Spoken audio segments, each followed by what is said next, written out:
Все. ერთხელ ქალაქგარეთ ვიყავი და მახდა ერთ-ერთი მხედველი მონაწილე პროექტის და უბრალოდ ვთხოვე, რომ გამყოლოდა სასტუმროს მიმღებში, რომ ეკითხა, რომელ საათამდე მუშაობს რესტორანი. ნუ ჯერ ეცადა, რომ ჩემ ნაცვლად დაეწყო ლაპარაკი და მე მაინც მე რომ დავსვი კითხვა პირველმა იქ სასტუმროს თანამშრომელთან.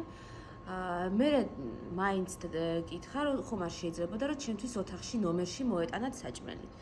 რაზეც სასტუმროს თანამშრომელმა უთხრა, რომ იცით რა, ჩვენთან ეს არ არის ესეთი სერვისი, მაგრამ რადგან ასეთი მდგომარეობა, ანუ ჩემი უსინათლოება იგულისხმებოდა, კი ბატონო, მივუტანთ რამენაერად და მე ჩავხტი, გლახა მოცეკვავესავით და უთხარი, მე ჩემით ჩამოვალ, არ არის პრობლემა.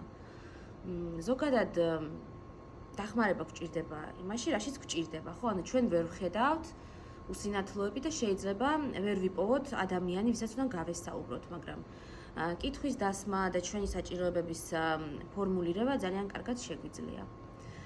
კიდევ ერთი შემთხვევა იყო, როდესაც ჭამდი და ხელჯოხი დავაგდე ძირს.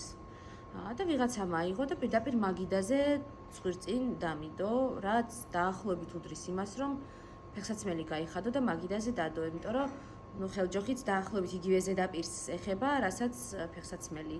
შესაბამისად, მისი ადგილი მაგიდაზე, ვითოეთეს საჭმელ მაგიდაზე, ან სკამზე, დივანზე, სავარძელზე არ არის. მისი ადგილი ძირითადად იატაკზეა.